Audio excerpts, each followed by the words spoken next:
If you look at the device in your pocket or the screen that you're watching right now, you're looking at the end result of innovation in silicon. Tiny little microscopic transistors and intellectual power, which has created one of the most important technologies in the history of humankind. Now, the tech giants of today get all the headlines, but we rarely get to hear from the early pioneers who helped create the foundation for today's industry, the men and women who were there during the Silicon Valley gold rush when the rules of the game were just being written. My guest today is one of those architects. The story of Leonard Len Perham is the stuff of American dreams. He grew up, well, in Newfoundland, but then in New Hampshire, right here in New England, outside of Keene, New Hampshire. Sort of a class poet who, after a baseball injury, changed his path in life, found his way into a technical institute, and then into the fabric of the technology industry. He headed west to the nascent Silicon Valley, and he was original team member at a company called Zilog in the 1970s, where they built chips like the Z80, quite a famous chip at the time, that powered everything from arcade games of our youth to the first home computers. Len spent 16 years leading IDT, Integrated Device Technologies, where he pioneered a strategy of incubating startups inside a public company, which was pretty novel. And then later he guided NetLogic to a multi-billion-dollar exit that helped build the backbone of the modern internet. He has seen the industry evolve from the Wild West of the 70s to the trillion-dollar global engine that it is today. He's a technologist, a CEO, an advisor, a philanthropist who has never forgotten his New England roots. I'm incredibly pleased to welcome Len to theCUBE's New England studio. Len, thanks so much for coming in today, and really great to have you here face to face. Pleasure to be here. So I learned something in our little pre-conversation. You actually didn't grow up in New Hampshire. You were born in Newfoundland. St. John's. Okay, Yes. How did that happen? Why were you in Newfoundland, and then how did you end up in New England? So my dad signed up for the military the day after Pearl Harbor, as did all of his brothers. And Dad, after basic training, was on his way to Europe with a bunch of skiers. Dad was a fairly accomplished skier. And a dozen or 20 of them were taken off the boats out in the ocean someplace and sent off to Newfoundland. Because Newfoundland was where the transatlantic cable terminated. It came from Ireland, and it came across the floor of the Atlantic and terminated inside of St. John's Harbor.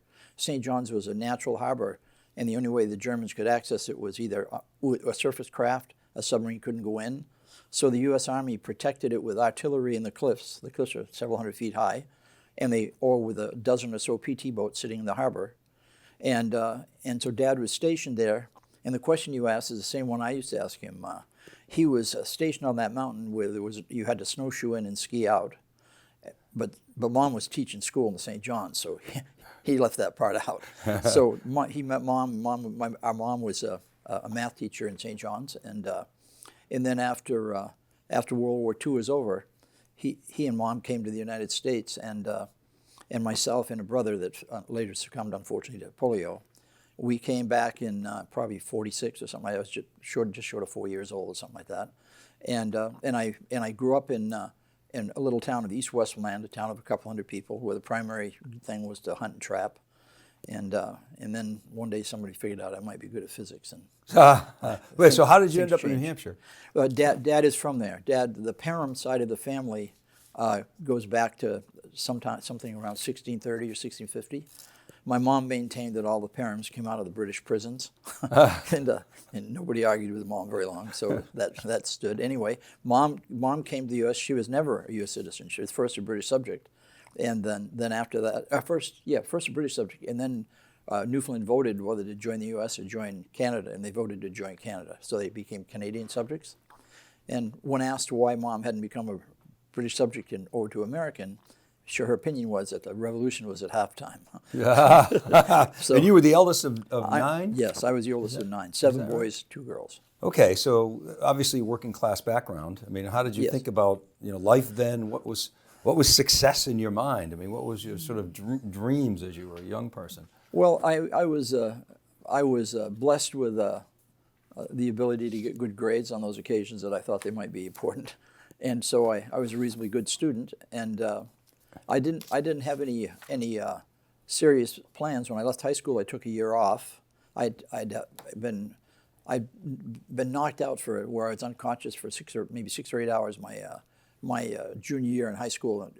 Playing baseball, I was on the baseball team. That was a ball that hit you? No, I was diving back into first, and a fellow unfortunately jumped and kicked me in the side of the face here on the way up, and I was unconscious maybe 12 hours or so. And wow. So I think it threw me off pace for a while, and so next year when I graduated, I took a year off, and then my SAT scores were always reasonably high, but plus or minus 5 points between physics and English.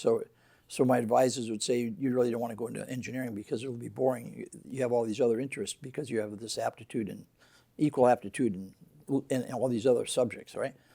So I went to the New Hampshire Technical Institute. After a year off, I had occasion to sign up and go over to New Hampshire Technical Institute, now known as the Manchester Community Colleges. And you were told that you weren't going to get in, right? I was told I wouldn't get in because I had played a lot of cards my last year in physics, and my grades were down a point. And so they had me take the SATs, and I scored higher than the guy giving me the test on the physics. So you aced that. So now and I was they said, there. welcome. Yeah, and then I was valedictorian at that school. That's not a sign that I'm smart. It's a sign it's just not the right school. I can guarantee you. You can always find some guys that you're equal if you look around for a while. So basically, I transferred from there down to Northeastern, and intend to get my bachelor's degree in electrical engineering.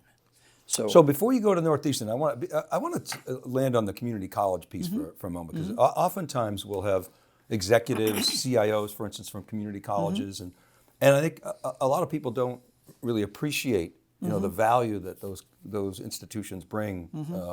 Particularly, I mean, when I was a kid, you'd see ads all the time for the East Coast Aerotech, and a lot of people, that was a path that they chose, and it's a similar one that you chose, and I think it's sort of dissipated, and I wonder, does it come back now with all the the data center build outs and the specialized engineering? But what was it about that that institution, that experience, that community college experience, that sort of set the foundation for you?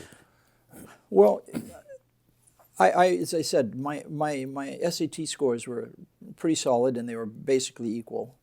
And so now I was looking around for not just being a clown, because I'd been a year out of high school, and I was working in an electric motor shop, winding electric motors, rebuilding the electrical side of electric motors, and that was getting me free passes to every ski resort in New Hampshire and Vermont you can imagine, because we rebuilt all their motors. So I was becoming a pretty good skier, and when I wasn't falling. They didn't have snowmaking back then.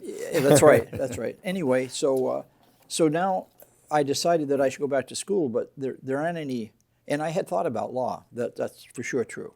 And but there weren't any 2-year schools to find out if you're interested in law. But there was a 2-year school in electronics over in Manchester. So I went over and I took the entrance exam, and after some messing around, I got accepted. And now 2 years later, I came out of the school with extremely good grades for the school, and it just seemed that the path was clear. I had job offers from IBM and Honeywell and DEC and all the mini and emerging mini and mainframe computer companies for field service guys to go out and work in the field service. But I was of the opinion that if I got my engineering degree, then I could be anything I wanted to be.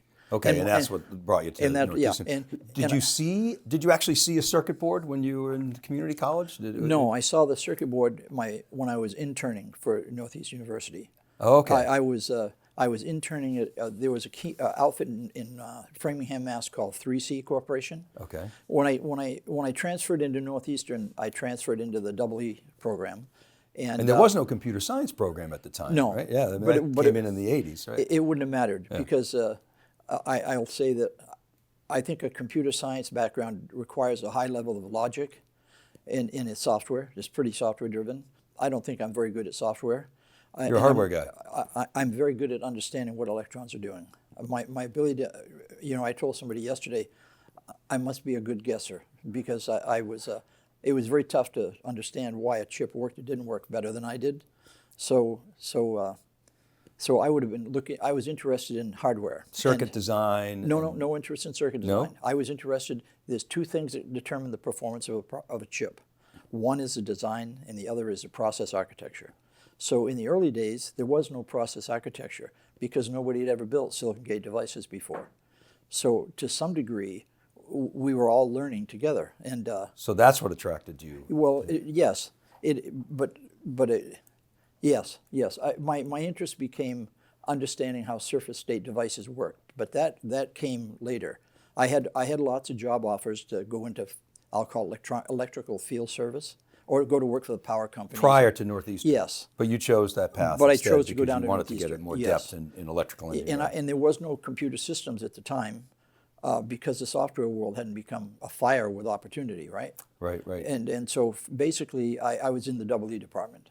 Okay. And later on, when I found out what I wanted to work on, there was a couple of semiconductor physics courses at Northeastern, and there might have been a couple of semiconductor physics courses over at MIT, but basically, there was nobody doing anything with surface state devices. I was an undergraduate student.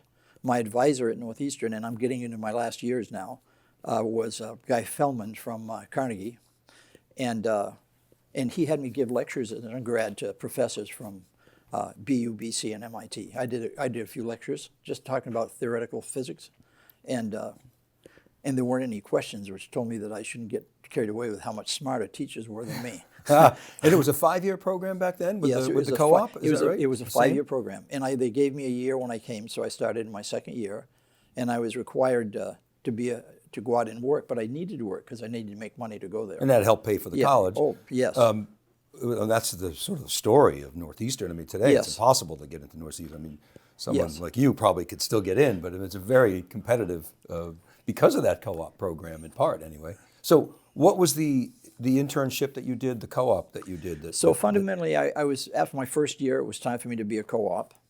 And I went to the co-op department and I said I'd be very interested in working for Honeywell, who had a bunch of computer divisions out on 128.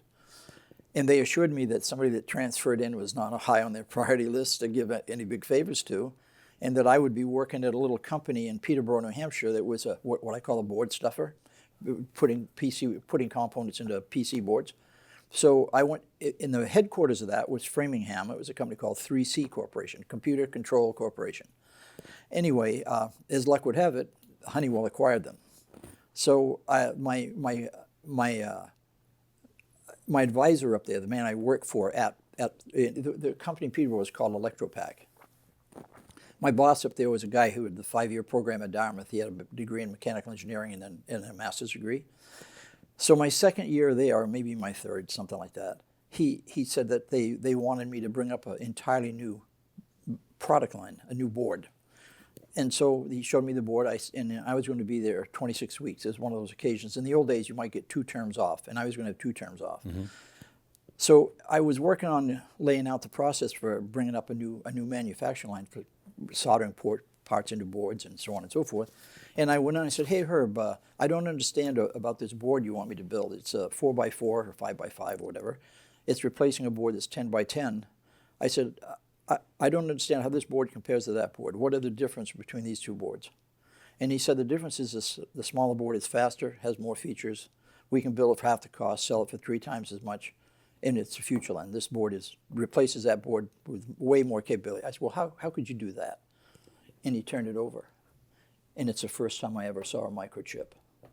And I said, so I looked at it, asked him what it was, and he told me. And so I went back to work, and a couple of weeks later I came in and I said, hey, Herb, I'm going to finish up all my goals and objectives here. 2 weeks before this is over, this term, I'll have everything done. But I don't want to come back here anymore. I want to go wherever that's being built. So that turning over that backside that you saw was the spark. That was it. That lit your fire to go west. 50 years. 50 years. 3 or 4 companies with IPOs. Changing, just found my wife. Okay, so this is you're at Northeastern in what, the 60s? I left the tech school in 64. Okay. Started at Northeastern in 64 as a second year, and I graduated in 68. And when I graduated, I went out to Honeywell full time. But in the meantime, I did finish my term in Peterborough. Everything was done. They sent me down to Boston, and the Herb arranged for me to meet a guy down there that hired me. And he became a significant mentor in my life. There were a lot of people that would be unexpected. There were very few Californians in the microchip business when I got there. The only one that I know of is Gordon Moore. Grove was hungry Fagin, who was incredibly important, he was Italy. The guy that running national was from New York. And, Gifford was, not Gifford, but Hernay was from Switzerland or something. I mean, there were very few Californians in the business. But Honeywell brought you to California, or no? No. I went out when I graduated. I went to work for Honeywell in Framingham. Yeah. And I was still working. And I should drop back. I had this capstone project down that I needed money. So at the university, I went out and told my friend Ole Andreko, the guy from Russia that was my mentor at Honeywell. I said, Ole, I don't have any money. I don't have any money for my tuition. I don't have any money to do they didn't call them that, but it was essentially a capstone project. And Ole said, Len, I got $8,000, $1967. I got $8,000. I want you to build this kind of a device, and we're going to find out if this kind of a device does certain things. If it doesn't, Len, you will have wasted your time, and maybe you'll have to consider coming back to get a master's degree in some other field. But how'd you like the $8,000? You go figure out how to build these chips that were surface. And if it works, you might be onto something. Basically, what I didn't realize is it was silicon gate structure. It was what Federico was inventing in Italy. But you're in the East Coast still, right? I'm in the East Coast. At this time, I mean, that was the formative years, really, of 128, which was the Silicon Valley of its day. So what drew you to California? It turns out that I can only give you my opinion about this, but all those silicon companies around Boston pulled out. There was a little company out of Texas called MasTec. Yeah, sure. They had a presence outside of the city, and outside of the city of Boston. They were using a technique called ion implantation for controlling doping structures, and it was a tool to apply. It wasn't a new architecture like silicon gate. It was just a tool that allowed you to achieve diffusion a different way. They pulled out within a year of me graduating. They were gone. They were out somewhere outside of the city. Sprague had a big name. Sprague was a big investor in National Semiconductor, and Sprague had his own place on the East Coast in New England. Somewhere he pulled out. When you say pulled out, I mean they all left. They left to go west. They went west. You remember Shockley? He was a huge magnet. Shockley went west. He had a fallen out with IBM or Princeton or whoever he's doing stuff with down there, and Shockley went west. And consequently, it's my humble opinion that somewhere in that period of time, the guys running MIT became much more interested in what I believe was academically relevant research, and a guy at Stanford named Terman became interested in industrially relevant research, meaning it solves a problem and it builds companies. Because Terman started Varian, Hewlett-Packard, Silicon Graphics. He set the whole thing up that made Stanford a runaway success at actually starting companies.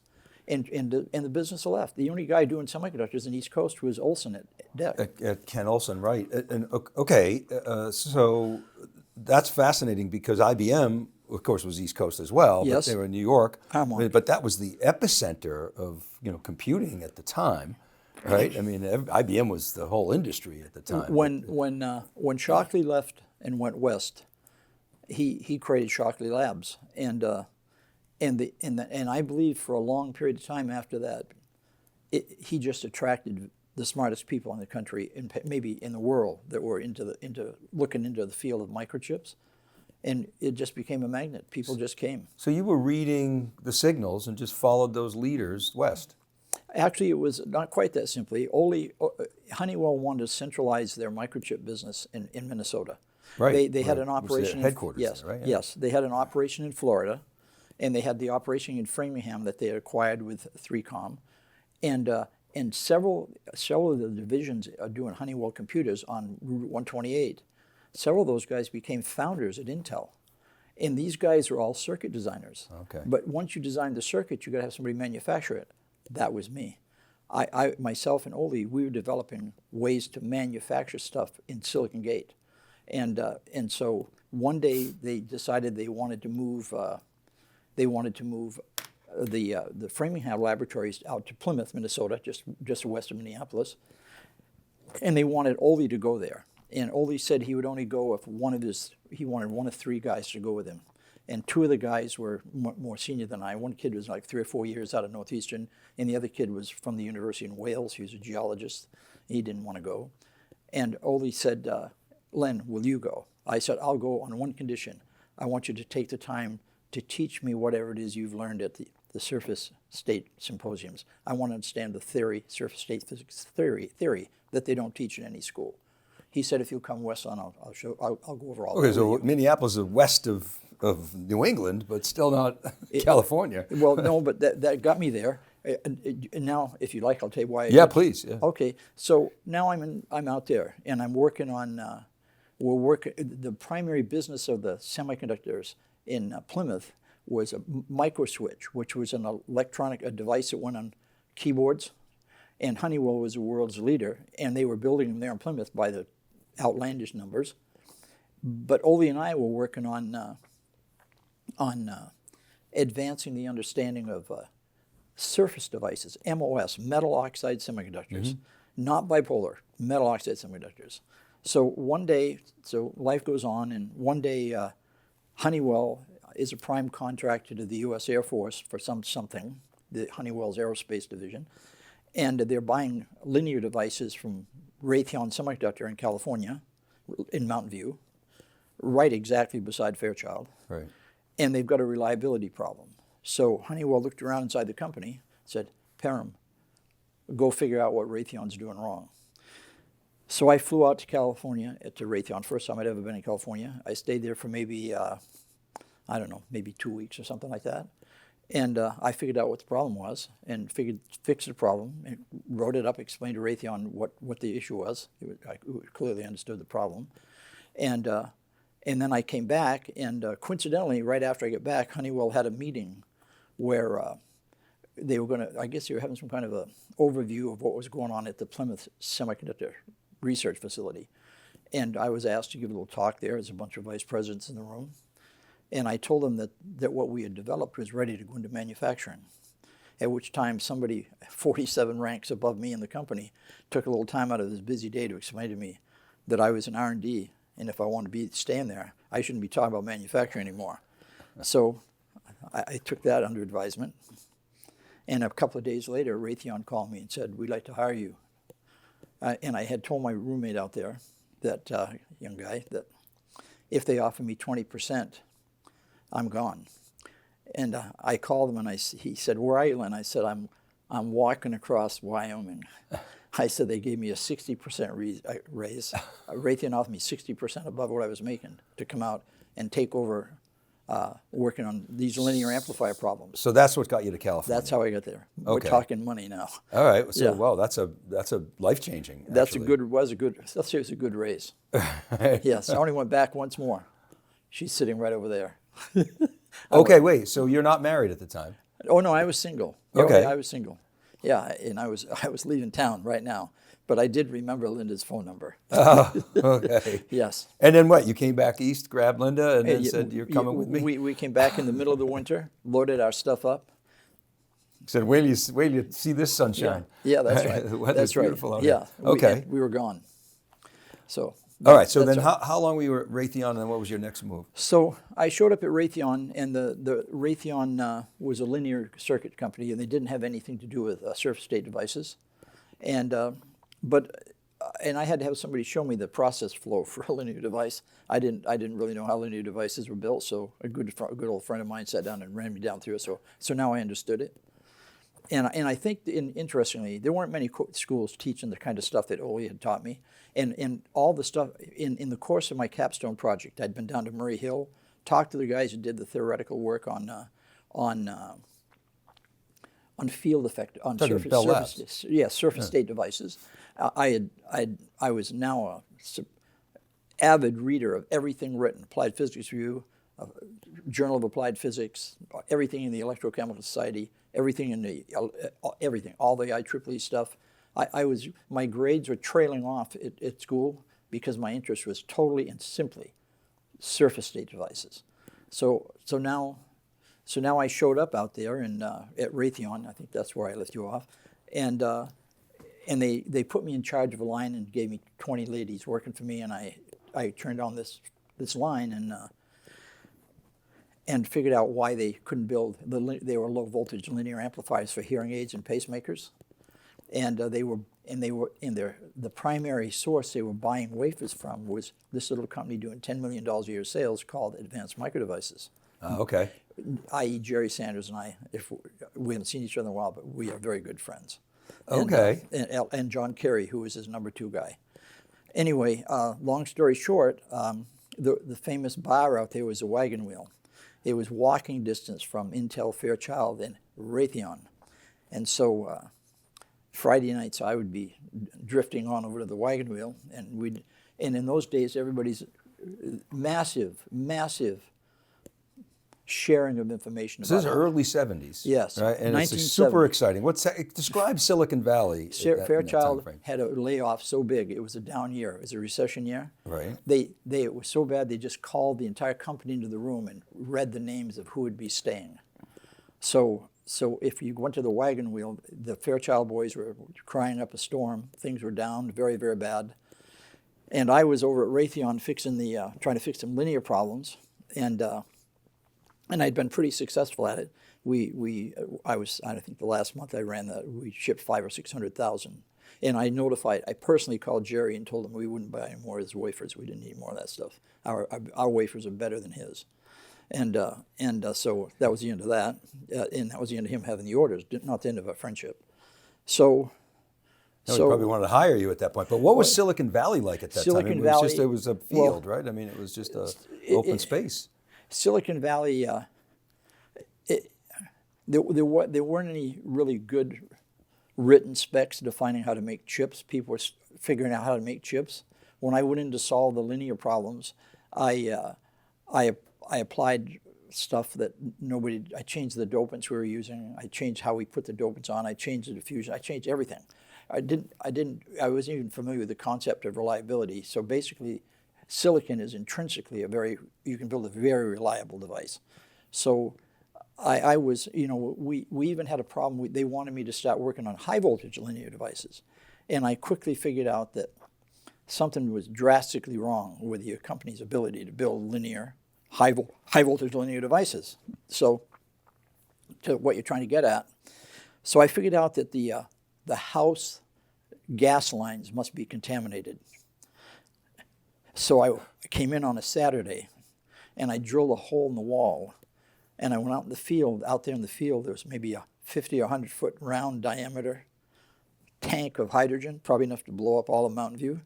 And I found a way to tap into the side of that door of hydrogen, and I ran it back into the building, and I ran it through a wall into my little laboratory. And I had set up some apparatus for gauging carrier lifetime.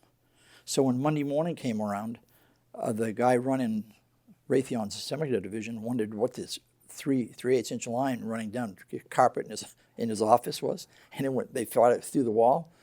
My job was over then, except for one thing. I had very high lifetime epitaxy, and now you could build high voltage linear devices. That's what you call the Wild West. There were no rules. I just made it work.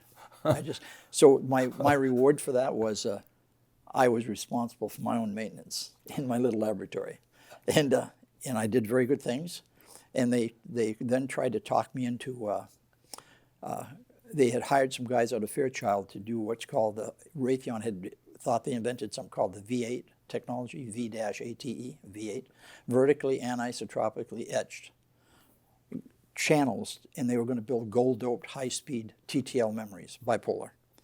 And I looked at it for a weekend, and I told them I wasn't going to do it because it wouldn't work. And I didn't care who they hired for Fairchild, but this technology would never fly, and I wasn't going to waste my career on it. I think Linda and I had just barely got married, and that I'd be willing to teach some stuff on materials and on how to analyze surfaces for a month, but then I'm leaving.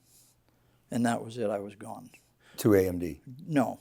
I read the electronic news, and there was a company looking for a guy to come to Newport Beach and be responsible for advanced technology development. Going south. Western Digital. Okay. When they interviewed me, they were called General Digital, except Phillips, Alvin B., found out that somebody else was called General Digital. So he had all of his funding from Emerson Electric out of St. Louis, I think, and he had been the CEO of Rockwell, And he was also employee number one at Motorola Semiconductor. Al had a long history in the business. And his CTO, Richard Serine, is co-holder of most of the TTL patents. He was a high-level guy at General Electric's, what they call the I-squared group. The General Electric had a big semiconductor operation in upstate New York, and Richard came out of there. He was a superbly good guy. Schenectady? Yeah, maybe Schenectady. Yeah. Anyway, Serine. I looked in electronic news. Western Digital was a startup company. They were in a two-car garage. And I went down. I talked to Richard, and came back and told Linda we were going to be moving. That we're out of here. Since we had no material possessions, we could move quite quickly in those days, except the very day I'm supposed to report to work, they had the Sylmar earthquake. So I delayed starting for 1 week. Okay. And then I went down to Western Digital. How long were you there? 4 years. Okay. And my claim to fame would be Hank Rodin was one of the founders. He was a Caltech guy. He was responsible for bringing up the technology they all had used over at Rockwell. It was the old technology. It wasn't reliable. Serine hired me to bring up Silicon Gate, and that would be the future someday. Except 1 month later, I produced my first devices, and Hank was still eating lunch. So they had a board meeting with Emerson, and they never went into the original business plan. They just went into pivoted. Silicon Gate. We just pivoted. Okay, it was amazing. Just a quick aside, the companies that were at the formation of the industry: Exxon, Honeywell, RCA, Emerson, Rockwell. I mean, many of these companies, obviously, these companies are still around, some of them, but yes. But these were the ones trying to compete with whoever it was, IBM and Intel. Yeah, and, they saw the future. Well, at this point, Intel. When I was in Silicon Valley, Intel was 140 employees, and they were primarily bipolar. I am quite certain that in 1970, that Western Digital produced more Silicon Gate devices than Intel did, and let's just say the boys knew me. So 4 years at Western Digital. Yes. And then Jerry Sanders hired you away, or? In sometime out there. Al Phillips got into a big argument with Serine, Richard, at the seat, my boss, and Richard left the company. And Al was a very good guy, but unfortunately probably not the right guy to run a startup. So basically he was gone. So I took over. By this time we were making our own photographic plates. So we weren't buying plates outside. He had set up, and so I took that over. That reported to me. Basically, we were producing enough stuff that we had to. We needed some offshore stuff. So I went and got a passport and would spend some time in the Far East and made all the commitments about the land. You got stuff rolling to put an offshore assembly plant up, and assembly locally worked for me. So now in R&D and the manufacturing engineering line, all that worked for me as well. So I had a pretty big job. So Al came down one day and he told me that a couple of interesting things happened there that go back to your Wild West thing. First off, Al told me that I need to go take a look at a specific problem involving yield. And I told him I wasn't going to do that because it wasn't, on a Pareto analysis, it wasn't the number one problem. The number one problem was not a glorious problem, but it was a real problem, and that was the chemical vapor deposition equipment we're buying is leaving particles all over the wafers. So this led eventually to proximity printing and then projection printing and then step. But you got to get the plate away from the surface of the wafer because if they come together, it crushes and fractures the chip, right? So that was our first. You're not going to solve your yield problem until you solve that. That right. Yeah. So he and I had a disagreement about that. Somewhere, and I don't remember the order of things. With Phillips gone, with Serine gone, Al came and told me he wanted me to meet a guy that I don't know where he is today, but he's a good friend. We're going to hire this guy, Len, and I want you to teach him everything you know so that he can be the backup in case you're not here for something, for whatever reason, right? So the guy came down. He was a degree in engineering from one of the two, either University of North Carolina or North Carolina State, one of the two, and a good guy, a very good guy. So I spent 2 weeks explaining to him theoretically how you compute the threshold and how you determine goodness and testing and blah, blah, blah, blah. At the end of the second week, he quit and never came back because he had rejoined a startup in the Bay Area that didn't know how to make silicon gate devices. And the CEO of that company is a very well-known guy. And they eventually went out of business. But he just simply sent somebody down, and I taught him how to solve this problem, and then he went home. Just suck your brain. And then... Yeah, right. So Silicon Valley way. So anyway, now, long story short, Al and I had an argument. And he brought in a professor now. He went, I don't know, a guy who was from University of North Carolina. And this guy was going to run the manufacturing line so I could go over and concentrate on bringing up N-channel. Because I'd brought up what we had down at Western Digital was all P-channel. And the end result was I said I'm taking 2 weeks off to think about this. Because I didn't see anything good happening if somebody took over what I was running, because it would just get in trouble and when it would go down the drain and I'd have to go fix it. I didn't think this guy from North Carolina understood it, even though he had a PhD and I didn't. So was that what prompted your decision to leave? Yeah, I left, yes. And Linda and I gave some thought to leaving the business, and mostly she just listening to me whine and complain. And then John Kerry, I had a talk with John Kerry. They had been, ever since I left out the part where Sanders tried to hire me to come to AMD, and he was comparing me to somebody, my equivalent at Fairchild. And one night I'm at the wagon wheel, and Jerry gives me a ride home in his 3-block long Cadillac, and we're driving down Middlefield Road, right in the heart of the area. And he tells me, then we've decided to hire this guy from Fairchild. I said, well, that's good, that's fine. I said, that tells me one thing. And he said, what does that tell you, Len? I said, it tells me you don't really want to solve your problem, you just want to bullshit about it. And he jams on the brakes, runs around, opens the door, throws me out of the car, and drives off and leaves me in the street. And Jerry and I didn't speak for a while. Anyway, but the fact of the matter is now I've been at Western Digital for several years. And we've been shipping thousands and thousands of chips, and he's still not shipping any. So I called up not Jerry, but John Kerry, who had been the guy to recruit me and try to get me to talk to AMD. And I told John I was thinking of leaving the business, and he convinced me to come up to AMD and take over. They were fundamentally, they were doing about $25 million a year, basically all military business, all bipolar. And the guy running the MOS effort hadn't been unsuccessful in being able to find an MOS process that would work. So I showed up, and interesting enough, my mentor, Ole, his boss, had left Framingham, and he was now running the MOS startup part of at AMD. AMD, so you and Ole reconnect. Ole's not there. The guy that he worked for was a fellow named Colin. Oh, okay. Colin's there. So Colin's running P-channel and bringing up N-channel, but none of it's making any money.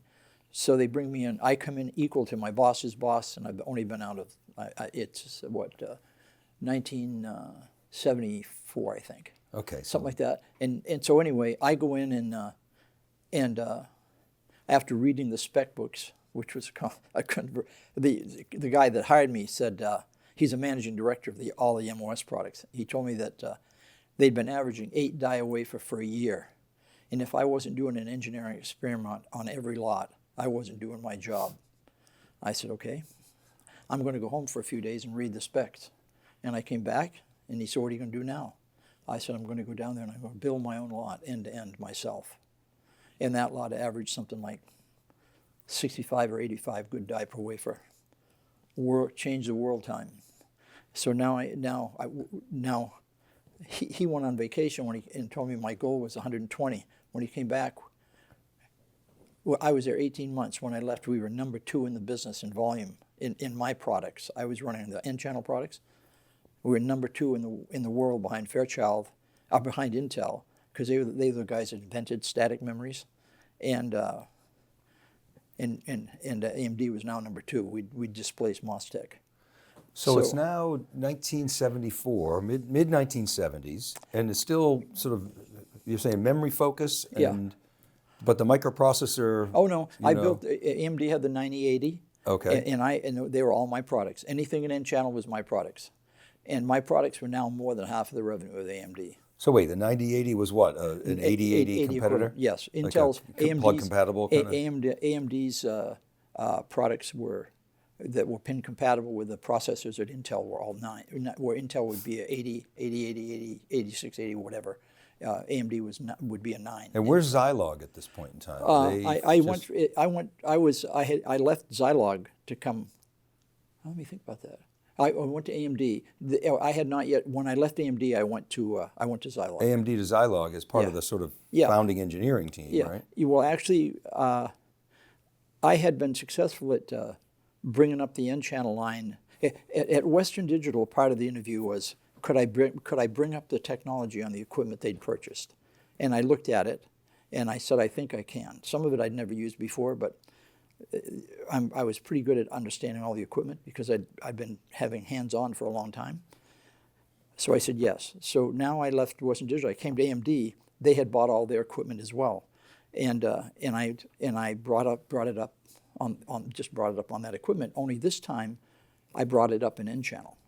I was making a conversion in my own career path. I went over and I converted this to N-channel, and then in '76. Sorry, this is when you were at Zilog. Yeah. In '76, I left AMD and joined Zilog. Right. Okay. But as I approached that interface, the managing director of all the MOS activity at AMD took a vacation and went to Ireland. He was Irish for a month. When he came back, no, I didn't do that. That was one of his complaints. The yield went up dramatically while he was gone. So after he got done telling me that I had lied to him about what the yield potential was, and that when I got it to this new level, I probably stopped working hard. He thought you were sandbagging? Yeah, I told him I was leaving on the phone while he's still in Ireland. And so that caused him a lot of angst. And so John Kerry came to talk me out of leaving, and I said, John, it's harder for me to resign to you than any of these other people. I don't care about any of these other people. I said, and as far as Jerry Sanders, I told him I was leaving, and I'd received an unexpected call from Federico Fagin. Federico called me to tell me he was now starting a company. Federico Fagin's one of the founders of Zilog, along with Ralph Ungerman. Yes, but he's the inventor of the only transistor the industry used for 50 years. When Intel went to the FinFET, which was a little while ago, that's when they stopped using Federico's patent. Every company in the world used his transistor. And then he developed all the building blocks so you could design chips. And then after he got that done, he designed the first microprocessors. So he owns the invention of the transistor, and he owns not the original transistor, that's Kilby and noise, but the silicon gate structure for that's his. And it lasted for 50 years until Intel created FinFET. Yes. Which then, of course, TSM perfected. But, and Robert Noyce told me personally that the worst loss in the history of Intel would be Fagin. Told me that personally. And because Federico left, he had a major, I wasn't there, I didn't work for Intel, but he had a major falling out with Grove. And Grove and he just did not like each other. Okay, so you got Fagin, and then you got Ungerman come together to create Zilog. You were part of the early team. Right? I knew Ungerman from, Ungerman came to Western Digital from, it's the radio corporation, Control Data? Yeah, Control Data. Another Minneapolis company. He was working for Control Data down in Orange County somewhere. Oh, okay. Ralph's degrees are Utah. And so Ralph and I did some good stuff together at Western Digital. He did some advanced logic chips, credit verifiers. When you see people running around supermarkets clicking on, the Safeways and all this, that's a chip that Ralph came up with, and it was pioneered by Western Digital. The problem Western Digital had in the beginning was Al fell in love with the cash register. We were cranking out these chips like water, and he had a whole bunch of backing up. His main first thrust was a 2-chip calculator, and then second thrust was a second 2-chip calculator that was much smaller, and we were doing very well with those, making a lot of money. His biggest customer, I think, was maybe Bomar. His second biggest customer was TI. He had a whole bunch of telecommunications chips coming, serial I/O chips, and this, that, and this, and that, and this, that.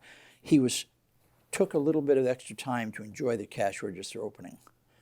And in that space, one day, TI called and said, we don't need to buy your chips anymore because we figured out how to build them. And the next day, they took Bomar. And that was the end. Western Digital couldn't survive that. And eventually, they had too much infrastructure. It was right in that period of time when Al and I had a major falling out about what should be done on the manufacturing line. And I left, but the company went into bankruptcy for a short while. And the team that brought it out took it off into the business area peripherals. And they're very good. I mean, it was a good team of guys that were there. Serine was very good. We had Ungerman was there. He and Fagin did the 8080. Pullman was there. Pullman did the 8086, 81, 86, 82, 86, 83, 84, 86. Bill was there. I mean, Serine was a great guy, could hire people. When he left, he lost his ability to hire. Okay, so some of that DNA went to Zilog. Yes. Is that right? No, no. When the guys left Western Digital, they went up to Intel. That group, from Intel. Yes. And Ungerman went to Intel, and at Intel he worked for Fagin. Oh, I see. So Fagin came up with the microprocessor. So they decided, okay, hey, we're going to go off and start Zilog. That's right. And that's when they brought you in. I think their first choice need somebody was, who knows how to make this stuff. Yeah. Well, actually, back then you made your own fabs, right? You had to have a fab. I tell you how that worked. I joined the company like May 16th, and May 23rd, I went to the Semicon show. Federico was very trusting. I don't know, I had the company checkbook. We had $9 million on the checkbook, and I could sign the checks. And I went to the show, and I spent $7 million. I took the job May 16th. The factory was done in October. You had a blank check to buy semiconductor manufacturing equipment. All of it. To populate Zilog's fab. The one on Bub Road, 100%. Built a building. Wow, that's crazy. Started in May, building done October. First silicon November. Not first silicon. November we passed inspection to open the facility and let humans go inside of it. One of the founders, a guy named Norm Godino, I told him, the guys working for me, we'll be producing first silicon before Christmas. And Godino said, Len, how can you be so sure we will be producing silicon before Christmas? I said, because nobody in this room is going to go home to Christmas until I've got good chips. Is that clear? So first week of January, we produced silicon. The yield was higher than anything MOSTech had ever done for us. So built the factory and produced first silicon in 6 months. And was this your first greenfield project where you had a blank sheet of paper and you were able to sort of build from scratch? And is that why the yields were so high? I was doing things different than a lot of other people. Mm-hmm. It would have been at Western Digital when I mentioned we had this particle problem. Yeah. So I didn't want to buy any more applied materials equipment at the time. They were generating too many particles. And interestingly, I also knew Walt Benzing very well, the founding technical guy at AMD, at Applied Materials, yeah. And I called up their competitor, a guy. I'm thinking it was Hugo, and I think the sales guy was Marty Hammond, but I'm not sure. And I told him I was going to fly up there from Orange County because I was at Western Digital, and I wanted them to just give me a key to their plant and tell me how to turn on the lights, turn on the power, turn on the gases, and I just didn't want anybody in there. And I was going to see if I could do in their equipment what I was doing with equipment I was using, which was all applied materials, but with less particles. I said, if I can, I'm going to develop a process right here. When I leave, I'll just leave my lab book right here. You can have it. And I'll buy some of your equipment. So I went up on a Friday night. I flew in. And I think I left Sunday night, flew back home. Linda and I were living in some place down there, Santa Ana. So that IP in that book, you were comfortable because it was going to get you started, but that was going to be... The CEO of that company. But that would diffuse to the world, right? That's right. And my boss didn't care. That was Serine, because we'd be long gone by then. into another world. Off and running because right. it's And the it turns experience out, curve. Get on the curve as fast as you can. to give you an idea, we got a call. I actually got the call roughly 30 days after I was there. The plant in Pocatello, Idaho, of AMI, bought 6 of the machines with my process. And the guy that sold them the machines called and told me, Len, thank you. That's crazy. All right, so this is, and then the Z80 comes out of this? Now I'm at Zilog, and we had good Z80s. I joined the company in May. Building was just a hole in the ground. Building's done in October. Permit to occupy the wafer factory in November. First good silicon the first week of January. Good silicon was Z80s. And this is like the Game Boys and arcade machines? Our biggest customer was originally Atari. Right. And then Activision, and it just grew up, right? And then the early home computers. The Z80 was legendary. The Z80 was really it was an 8-bit device. Right. It was really not able to make very high-speed computing in a PC environment. It was the 16-bit processors that did that. But we owned the games business, 100% of it. And the 8-bit microprocessor called the Z80 is shipped probably an order of magnitude more 8-bit processors history to date than any other processor in the world at 8 bits. It became the device. And then Federico, then we went on and did some more stuff. But when I turned the factory on, I didn't have a test chip. I turned it on with the Z80. And the first run yielded. Okay. So how long were you at Zilog? About 4 years. All right. I went there in May of '76, and I think we left, and I told Linda the good news. We were moving to New York in around Christmas time of 1980. Exxon Enterprises, the venture capital arm of Exxon, put up all the money to start Zilog, and everything that I was touching at Zilog was working. Okay. So they brought me out there. They had started 26 grassroots startups because they thought that oil was going to become nationalized. This is during the embargo under Carter's administration. Yeah. So and now they had figured out that oil would not become nationalized, and they didn't want to be in those high-tech startups anymore.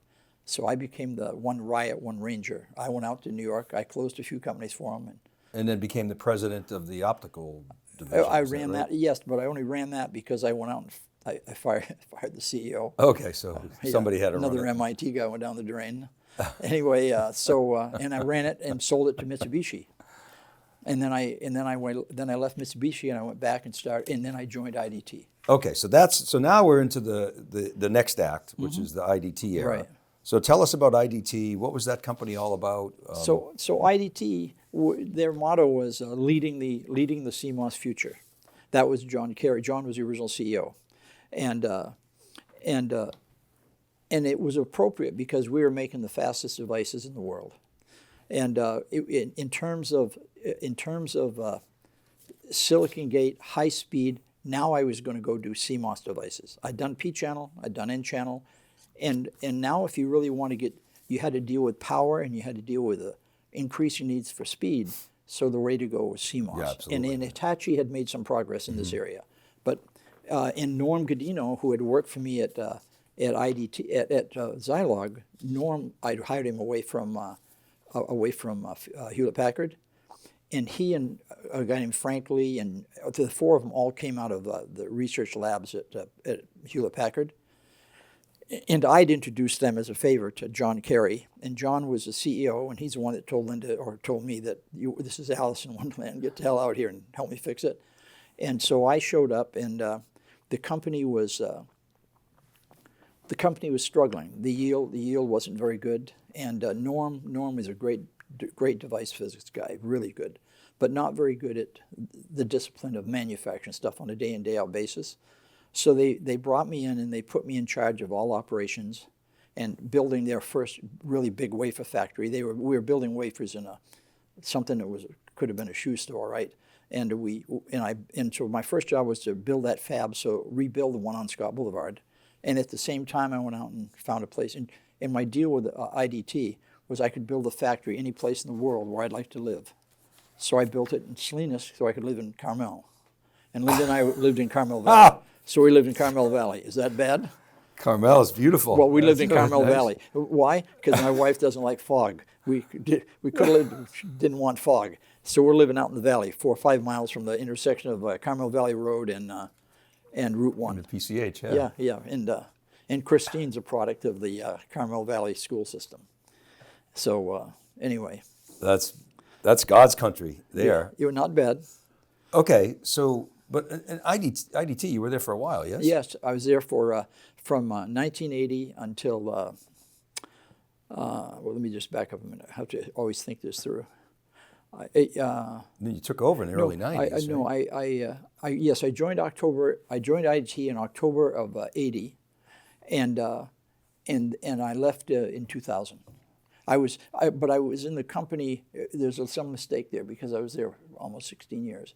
I joined them in 76, 77, 78, or 9. It would have been 1980. What, IDT? No. No. Oh no, I know. I left IDT in 2000. Right. So you. Yeah. So IDT was you started in what, the late 80s? They went public. I think I joined the company the last few months. They were a privately held company.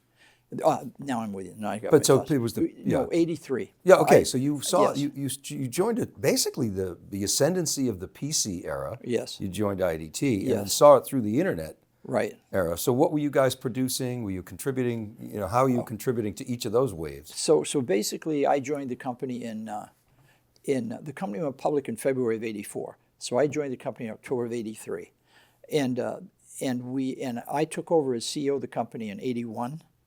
And coming up until then, we had grown the company like a 42% compounded annual growth rate. And when I took over, we were doing something in the order of $200 to $250 million a year, and 100% of the business was military. We basically Oh, really? Through the 80s, we were in every offensive and defensive weapon the United States had. Which was strategic, but it wasn't high volume, right? No, but it was lucrative, extraordinarily fast. Yeah. Our largest customer for a while was the Israelis were building their own jet, the Levi. So we had a huge agreement with. Did a lot of business with them, and then in 1988, the U.S. government invalidated Mil-Spec 883. So now that meant that the commercial devices were equally reliable to the military devices. So other than for space applications and unique radiation type, You could use mainstream devices. So that means I took over the company in April of 91 as CEO. As a CEO, right? Right. And at that point in time, we'd had like several years of $200 million, and we were really struggling. The company, we were having really problems growing the business. And John, who is CEO, my friend John Kerry, and I was Chief Operating Officer, and we were spending too much time arguing. John was as much of a device guy as I am, but nonetheless a damn good guy. So one day he came in and said, Perham, you've been thinking you could run this place for a while, so why don't you do it? And he walked out and didn't come back. He tapped out. He just left. But he was my chairman. You might say, Kerry, okay. you might think he tapped out. So he didn't tap out. He didn't tap out. He just No. gave you the mess and said, "Here, fix this." So basically, it took. I kind of went silent in the market, and I told Linda I was going to be working 7 days a week for 2 years, which I did. And the company, we were doing $50 million plus or minus a little bit each quarter initially, where John had put it, and only would get. Whether we were positive or negative would be what I did with valuing inventory. And was there a point where you felt like we're not going to make it? Not really. I never thought about that. We had $11 million in the bank and $175 million of debt. So I was paying attention. So, but there was a point at which gets pretty hairy. That was hairy. Was there a decision point that you had to make? It was like make or break, where if you made the wrong call, you were dead? I suppose that's the case, but I didn't think much about that. So, okay, what was that decision? So I decided that we would be running these my weekly staff meetings. There'd be 17 attendees, and because there were 6 or 7 divisions, and I went with the adage that 15% of every week of my life I'm going to work on the future. So somewhere in there,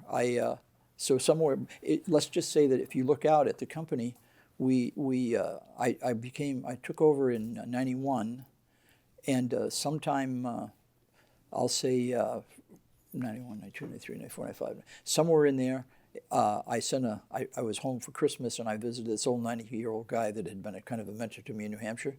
And I simply told him, Ted, it's going to be our turn. And later he told me that he had, this old boy is a forester up in New Hampshire. He's gone now.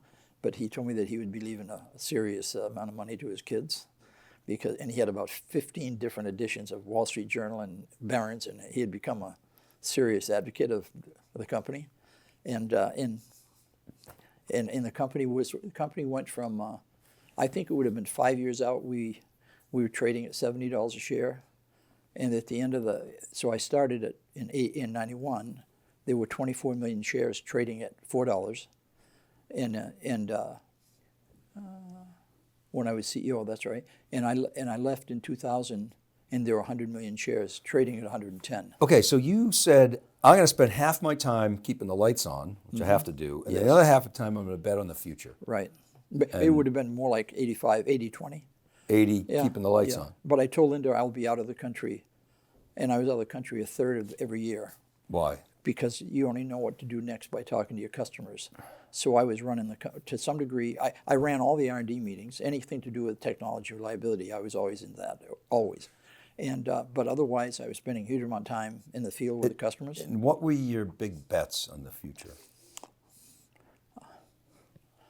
My big bets were, we completed the transition from totally military, where our biggest customers were the who's who of the military business, to zero military business, and that our best customers were the 5 top telecommunications companies in the world. Cisco became huge to us, NEC became huge to us, Fujitsu, Hitachi became huge to us, Samsung, all over the world. I mean, I was doing $150 million a year in Japan, $100 million a year in Korea, and we started the microprocessor division, and I put together QED with Tom Reardon. And then you spun QED out, right? Yeah, IDT made $268 million on a $7 million investment. And same with Galileo, right? Avigdor Willens, and not only Avigdor's COO was E.L. Wallman. So that was a novel approach that you took. Did you ever get any heat from the board? Like, wait a minute, Len, you're giving away all this IP. We had. Or were they supportive of that?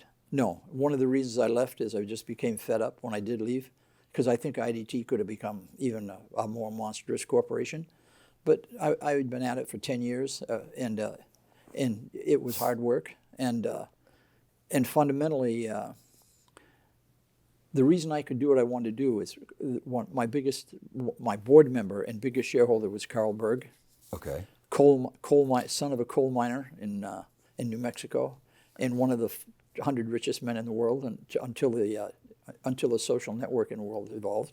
But Carl was worth, I don't know, $5-10 billion, and Carl was, I have no idea how much money Carl made on QED and on NetLogic, but he was a big player in both. So NetLogic's the next chapter. Yeah. But so before we get there, so the idea of incubating like QED and Galileo inside of IDT, yes, and then spinning them out. Yes. It's kind of the opposite of what John Chambers did with in a way, Andiamo and John Novoa spun. John spun teams out, and if they made something, he bought them back in. Back in. But in my case, Italian teams, by the way, right? Yes, very good ones. No. In my case, my ability was manufacturing superiority in terms of performance. Right. So Avigdor Willens, for example, he was a retired colonel or general in Israeli Armored, and he was in the United States, and he was one of my applications guys. And Avigdor was extraordinarily bright, but he was not good about stuff working on the corners, meaning he had great ideas, but he wasn't. There's two kinds of really great architects, or I'll call them system visionaries. One guy is great, and everything works on the corners. High voltage, high temperature, low voltage, high temperature, low temperature, high voltage. It isn't enough to have it work in the nominal place. It has to work on the corners. The extremes. Avigdor had great ideas, and Galileo was a great idea, and we probably had a lot to do with defining the first parts they did. And he wanted to go home to Israel to raise his kids, So basically, I went off and I didn't know who they were, but I went off and introduced myself to the BIRD Foundation. The BIRD, B-I-R-D Foundation, was some government agency that made lots of money available to Israel, and they were very excited about having Avigdor go home and start Galileo. And he started Galileo, and they took it all the way to being public. And I believe that was the first company to ever be in Israel and went public on the U.S. market. So I think I really broke some new ground there. In the process of doing that, Avigdor, some guys from Intel in Israel, because we don't need to get into it, but Intel also invented what was called the field alterable. What do they call it? Field programmable gator. Yes, yeah. And that was invented by Dov Froman Benkovsky, an Israeli PhD working at Intel, and he tried to hire me because I had done both of those things in Fairchild when at Honeywell when I was a student. When I was building crazy stuff, I built both of those devices, and so I understood them. So Benkovsky went to Israel, and he created Intel over there, and one of his guys, a young engineer, was named Eyal Wallman. And Wallman called me looking for somebody to help him start a company. I said, I'm not coming to start any companies, Eyal, but this guy, Avigdor Willens, he's coming home, and he'd love to talk to you. And these two boys are both Technion grads, and both officers in the Israeli military, probably both Rangers. And of course, that means they're only going to get along for a minute and a half. Yeah. But they put together a company. When Avigdor's company was acquired, Eyal left, and he started Mellanox. Oh. So he and I. Oh, interesting. He and I finally met a few years later. This big Israeli dude gave me a back-crushing hug, told me that I created his life form. But basically, InfiniBand. Yes. Wow. That's right. Which today is like the underpinning of it's quite training. Important. It's quite important. Quite important. And nobody right. really understood the acquisition at the time when NVIDIA made it. That's right. And now it's obvious, Yeah. looking back. Yeah. Okay, but so at IDT... So in the meantime, that was one. Second thing I started Galileo, and then we started QED. Right. That was Tom Ridden. That one, when that went public, IDT made $268 million on a $7 million investment. And that's a good return. Not a bad return. And then after that, we started. I got to think about it. The one that failed was ClearLogic. That was we were converting. We could convert either Altera or Xilinx devices to. Would take out a whole bunch of FPGAs and just convert them to a application-specific circuit, and we had developed some stuff that was pretty good. That one, we were accused of infringing some patents that what the hell is it called? Altera had. It just tied you up. Yeah, we lost a suit, and I think the only thing I learned from that was you don't want to go into a room full of uninformed people with two sets of lawyers that are equally uninformed and expect to come out with the right decision. So Carl and I started, and somewhere in there we started a few others, but five of these companies that I started, three of them went public. And Glenn Henry, you probably never heard of him. Glenn Henry is an IBM fellow. He went to Cal State Hayward and got a degree in math and got out and started his own company and went bankrupt out of high school. And he told his dad, I have to go back to college. He got out of high school. He went back to Hayward, Cal State Hayward, and 21 years later, he was an IBM fellow. And the day that, I think it was Akers, it was his name, announced the long-term relationship with Intel to use Intel processors, Glenn Henry walked into the office of Akers and resigned and became the CTO of Dell. And he and I started Centaur down in Texas and doing x86s. So that decision basically handed IBM, essentially by that decision, unbeknownst to IBM, handed its monopoly to Intel and, of course, Microsoft. That's right. Right. And Henry with the choice to put DOS in the Yes. computer and the x86 microprocessor in the IBM PC. IBM thought it was a toy, it didn't have the margins, Right. and then the industry coalesced around the PC. Yeah, they did. And then Intel and Microsoft made more money than anybody. That's right. Yeah, so. And Henry was a superbly good guy.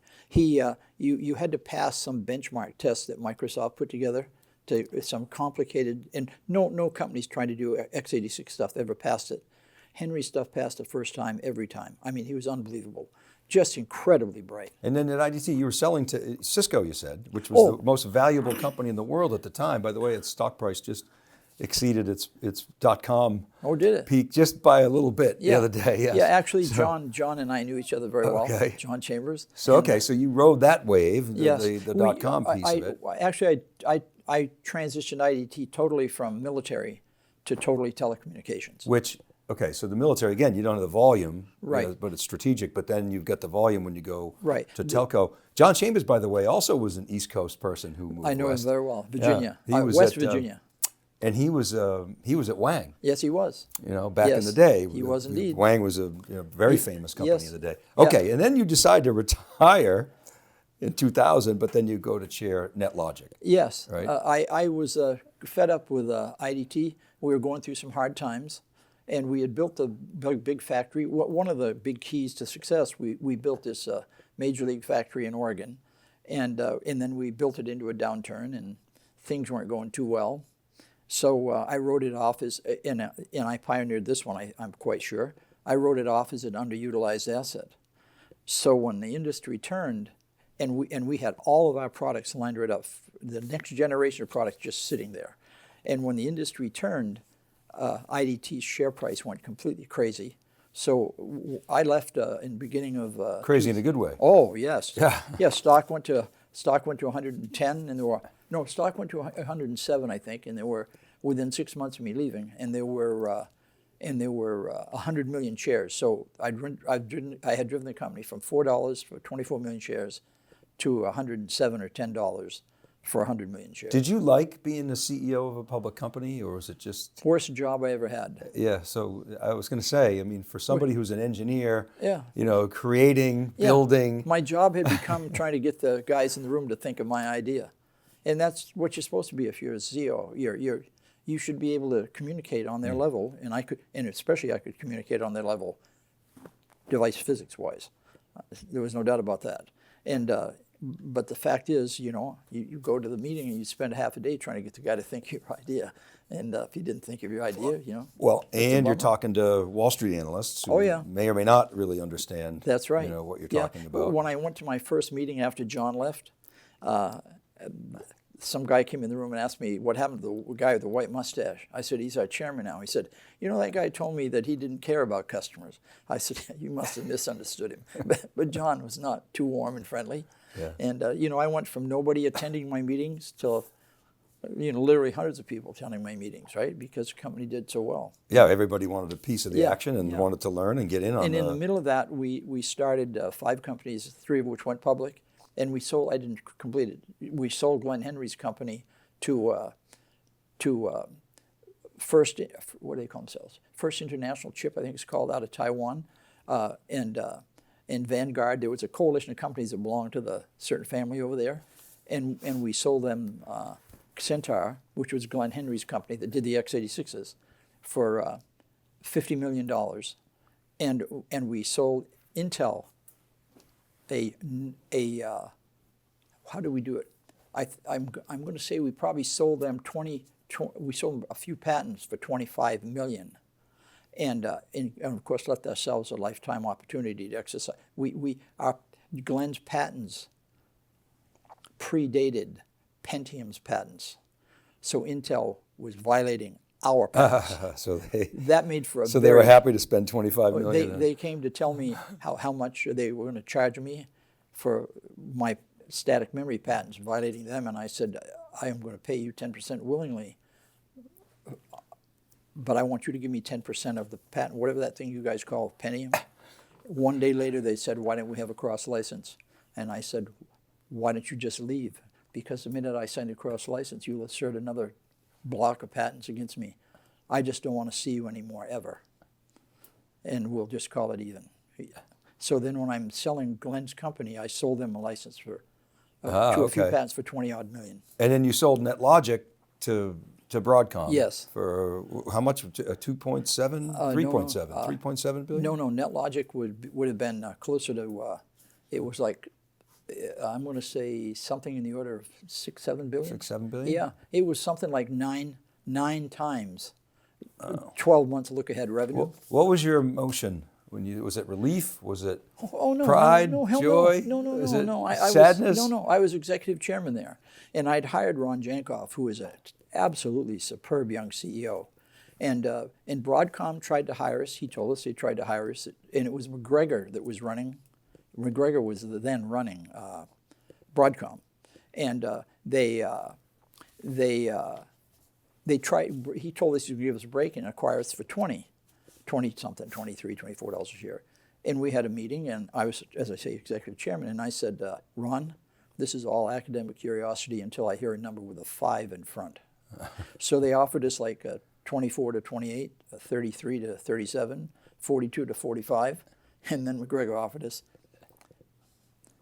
50 to 52. And I said, so then we just we got there. I asked Ron a simple question. Can we create this value in the company in the next 3 years or 4 years, whatever I said? And Ron came back and said, Len, I don't think allowing for any kind of risk, we can grow the company. So that's how that decision was And I made. said, well, you're the CEO, Ron. What do you want to do? He said, Len, we should take this deal. And I called some of the board members at Broadcom, and I told them, you should hire this guy Jankoff. He's a special guy. And they would have been, I believe he would have done a fabulous job there. He was just a really good guy. And anyway. So what do you make now? I mean, Jerry Sanders, he famously said, real men have fabs. We know that. Yeah, Jerry. Yeah. You can see what Lisa Su has done with that company since they got rid of the fab and sold it to Global Foundries. But everything's changed now. I mean, it used to be that whether it was Digital, Prime, Wang, Data General, they all built their own semiconductors, right? And that changed. And then you see what ARM has done, and TSM, Morris Chang, basically developed the fabless, model. Actually, the guy that did it was Vonderschmidt at Xilinx. Oh, okay. He was a key guy pushing that, and he and I tried to set up a relationship with NKK. NKK was one of the biggest steel companies in the world, and they decided to go into the microchip business. So I signed up a partnership with them. IDT had a partnership. There were 7 partners that had access to the MIPS RISC architecture, and we had an agreement with NKK that we would give them some of our embedded controller, RISC-based process embedded controllers for various applications. And when they finished their factory, myself and Vonderschmidt went to the meeting to announce the ribbon breaking, and they just screwed us both. The concept of honesty completely evaded them.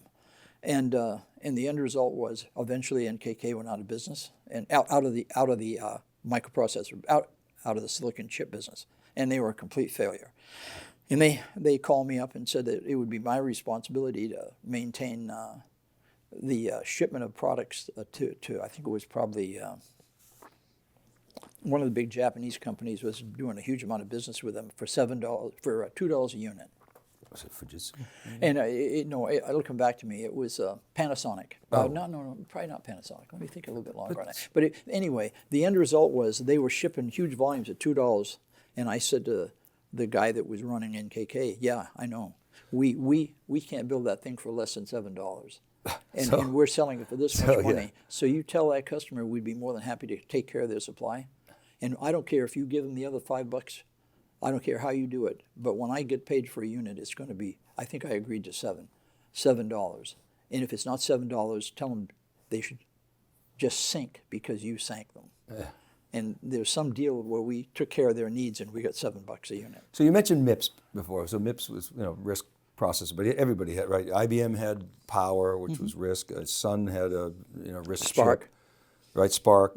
Digital had Alpha. Alpha, right? And so you had all these RISC chips that were vying. This was in the PC era, and then x86 just dominated because it had the PC volume. Yes, but it was very slow.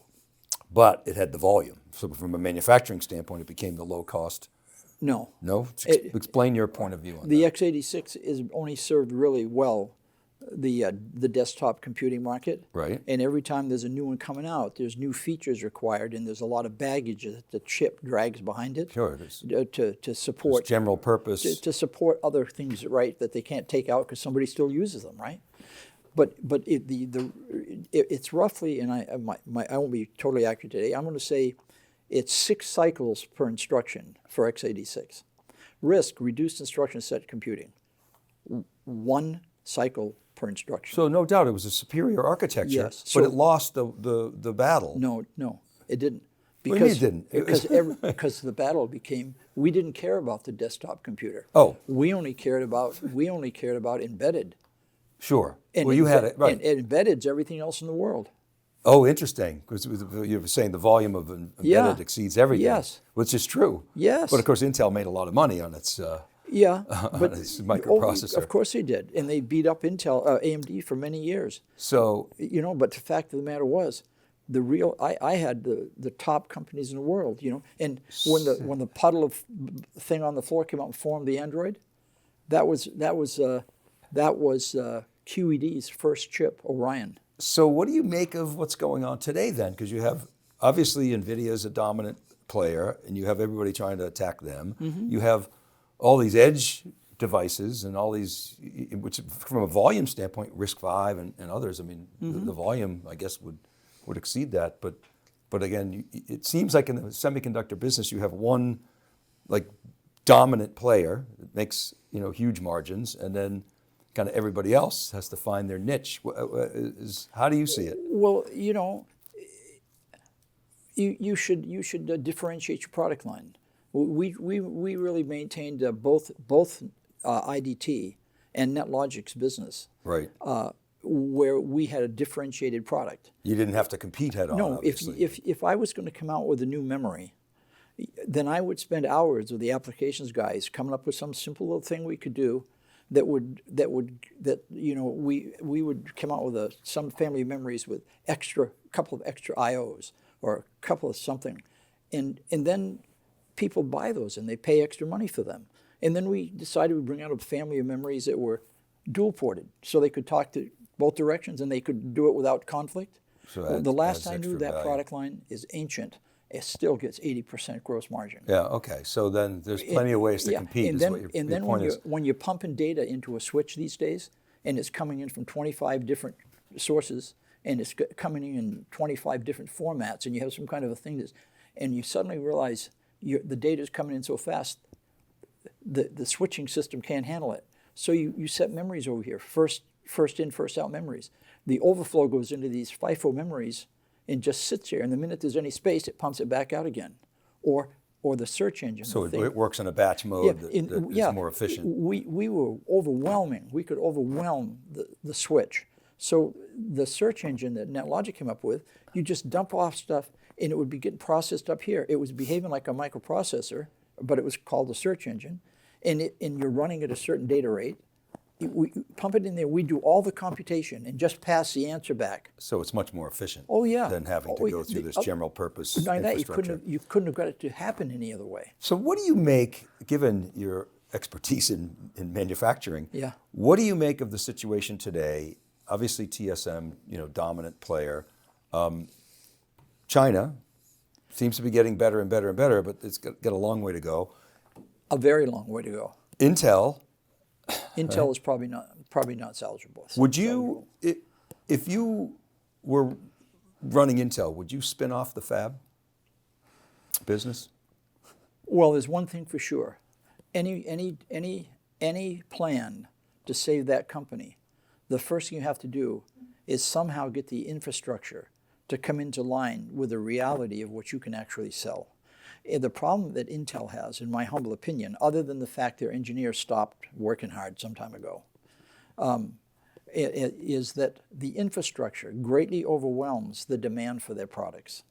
And or maybe I should put it another way, the total amount of revenue that you can generate from what they sell overwhelms the cost basis they've created in infrastructure. So you have no choice but to try and downsize the company. Now, the other thing is, while people like Morris Chang, PhD, I think Berkeley, but maybe MIT, in 25 years, all the way up to running TI's semiconductor operations. Right. Then he goes over there, and with a little bit of luck and the grace of God, he creates TSMC. End result is, his focus is, we're going to have this really good process, and it's going to be simple to use. Yeah. Andy Grove's strategy, we're going to have this really good process, and we're going to make it so hard nobody can figure out how it goes.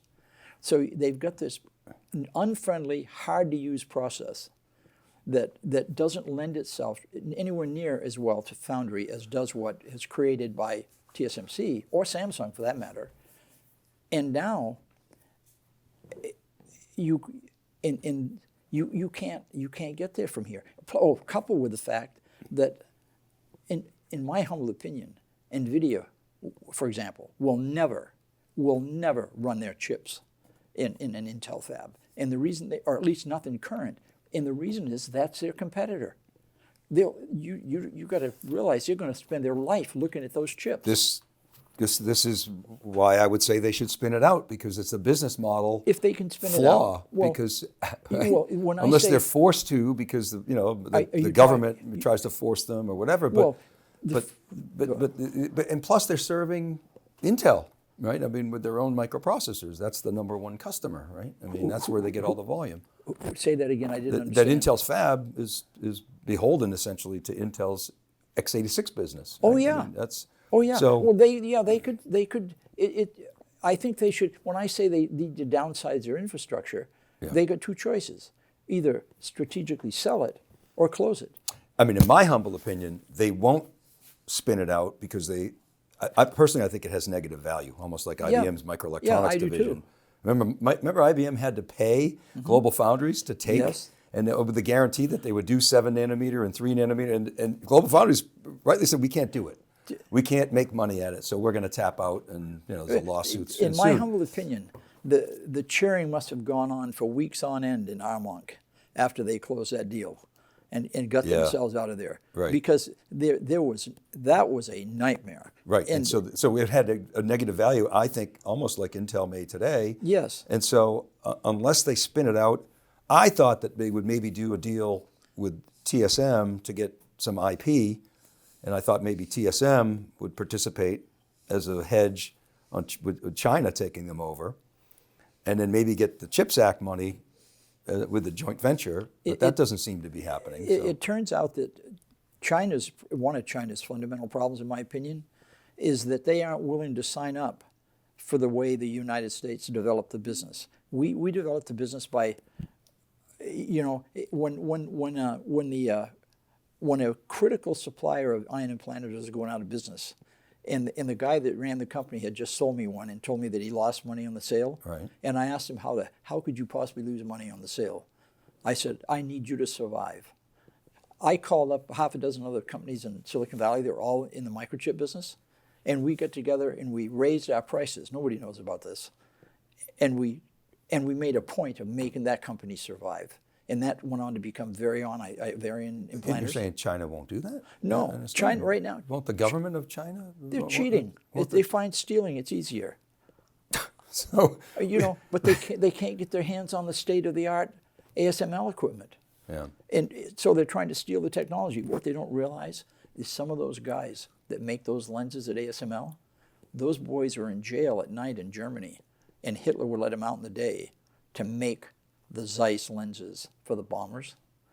The technology that ASML has is sacred type stuff. So you're saying, if I infer, the supply chain, the complexity of the supply chain, because you've got EDA software coming out of the United States, you've got ASML, you've got companies like Applied Materials, and we can control none of that flow. Of course, you've got rare earths as well that China controls, but it's a very complex supply chain. That, in and of itself, is a potentially limiting factor to. It creates time. It takes time. In the early days, several companies announced that they were going to skip a generation of technology in order because they missed the window on something. You can't do that in they all went out of semiconductor business, every one of them. manufacturing. Yeah, It turns out you can't skip the line in semiconductor no, manufacturing. you cannot do that. It's a learning curve. And consequently, the reason that I mentioned that I spent a significant part of my time at the customer's desk, it was the only place I could learn what he needed next. And you got to be open. And what makes NVIDIA powerful is they're at the customer's desk and they know better than anybody else in the world what has to be done next. Yeah, they've got probably better visibility than anybody on what's coming than anybody else. And the only reason that AMD's in the game is they acquired ATI, the group out of Ottawa that was NVIDIA's competitor. They were head-to-head competitors, and that group came out of Hong Kong because I knew them very well, and nobody else is in the game. But the lead that they have, in my humble opinion, the NVIDIA has to sort of defeat itself. It has to miss the window. It's theirs to lose, is what you would say. Yeah, and Intel was the same. But one day you find out that half of Intel's people are building their homes out someplace in Hawaii or someplace, and they're running their businesses over the phone. They're just not paying attention. The number one thing that Intel should do, and that money they took up there to do that thing in Ohio, the problem, they can't win the manufacturing war on cost. So they just need to put together 25 or 30 guys that are the kind of guys that built that company, and they have to get the technology right. They created FinFET. TSMC just out-executed them on it. Well, and they're trying to make 14A this leapfrog, to your point, and they're trying to do FinFET, gate all around, backside power, and NAEUV all at once. Right. You know what happens when you try to take that much new, novel technology and try to make it work. Your yields are going to go to hell. And I have to tell you, Lip Bhutan, who's running it, he and I aren't alike. I know him very well. He's a very good guy. And I think he might have been with Price Waterhouse when I converted from Ernst & Winnie to Price Waterhouse. And I think I might have known him. And I believe he made a lot of money on the Galileo deal because he might have been at Walden or something. So, but I didn't get there by managing dollars. I got there by understanding how to make super high performance chips in large volume. Well, and again, the volume is the key. Intel doesn't have the volume lead anymore. ARM doesn't have the technology. ARM wafer volumes are probably 10x, Yeah, ARM is kind of an interesting story, actually. They've done pretty well. Can you imagine if NVIDIA were allowed? I was very much in favor of that deal, but I'm actually glad it didn't happen, the NVIDIA ARM deal. NVIDIA is pretty dominant today, and imagine if they had ARM. But ARM is a fantastic company. I mean, they've done well. Changed the whole model. Actually, ARM had some bearing on what we decided to do with Broadcom, because ARM was signing contracts with our big customers in China. The ARM, and I think probably, I'm going to make a guess, probably with Samsung as well. But we were aware that we had this enormous advantage in search engines at NetLogic. But the fact of the matter is, there's a big guy coming down the street there. And the probability is not one you're going to beat him. Yeah. So what will happen? How would you handicap China taking over Taiwan and then getting TSM? I don't believe they will. You don't think so? You think it's just militarily too difficult, or what if they can do it without shooting? Firing a bullet. I tell you how. There's a young lady that I meet every time I'm in California named Catherine Jen. She wrote the business plan for TSMC, and she sat on their board for the first 7 or 8, 10 years. And then after that, she ran a company owned by Morris Chang for a number of years. So when I go out there, I go see Catherine, and we have lunch together along with a couple of these Caltech PhDs that were at National Taiwan. And they believe that there's a great amount of noise about nothing going on. Xi says he's going to take over the island, right? And my friends that are very knowledgeable, they are completely contrary in their thinking. I don't believe that that's likely to happen, and I just don't believe it's likely. Well, steelman that with me, because let's say it doesn't happen. Okay, great, and that's not a problem. What if it does happen? What happens to the semiconductor industry? It'll take them a very, very long time to out-innovate us. I mean, the problem is knowing what to do next. And in this country, the guy at Cisco He went to college with 3 of the guys running his custom house. Yeah. The ability to collaborate and know what you should do next in the United States, the vertical integration, is enormous. And they need to do that. There's no question that country, that population, 4 times the size of ours, should be able to vertically integrate and become very, very powerful. I think it's important that we continue to polarize or play with each other, so that we each know what the other guy thinks important features are. So this idea that the government would not ever let NVIDIA ship a chip into China is only going to be a problem, because China will come up with some feature that nobody's seen yet. Yeah. And they're capable of doing that. Right. And over time, we should not have any problem with them becoming more vertically integrated, but it should take time. Well, it's probably going to take, 20, 30 years, right? Yes. Is likely. Yeah. Okay, so if in fact they do take over Taiwan and TSM continues to operate, right? And it's just another lever that the Chinese government has, like rare earths, but we have levers too, with EDA, with ASML to a point, right? Obviously chips. Yeah. Well, another completely off the scale thing is we are surprisingly knowledgeable about making small, compact nuclear reactors. Well, so I was going to ask you about the energy. I mean, that seems to be the big gate right now. But it's one of my colleagues, David Floyer, has done some work, and he's like, look, I think that problem is going to be solved because the hyperscalers are going to build, whether it's small modular reactors or LNG powered turbines, and put them right next to the data center. They're not going to necessarily be running off the commercial grid. That's right. And they'll solve that problem. That's right. You buy that. Yeah. Actually, we can see it happening. Gates, Mr. whatever he wants, Mr. Liberal, he's taken over 3 Mile Island. Yeah. Yeah, he's going to, Would you call him Mr. Liberal? Yeah. Yeah.